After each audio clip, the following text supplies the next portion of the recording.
New at 10:30, a 20-year run on the Charlotte City Council has come to a surprising end. James "Smudgy" Mitchell announced this morning that today would be his last day. Fox 46's Derek Dellinger had the chance to speak to him about his legacy, his regrets, and what's next.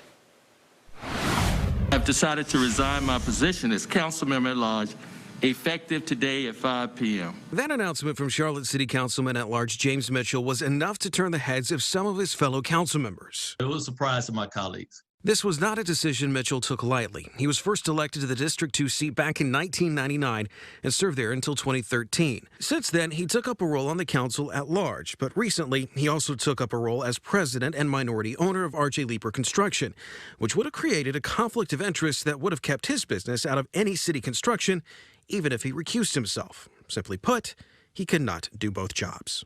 The county and the city probably is about 60% of the work. He says it was a decision he had to make, and that's on top of many decisions that helped shape the Charlotte skyline.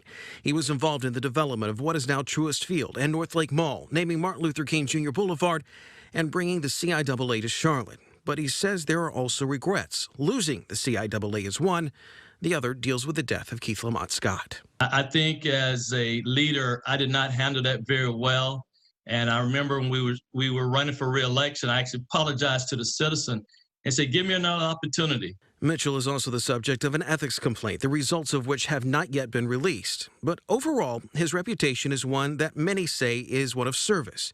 For Mayor Vi Lyles, she had nothing but love for Mitchell. He has made our city and always thought about the ideas of how do we represent this community as a whole. City Council must now appoint someone to replace Mitchell. No timeline has been given on that just yet.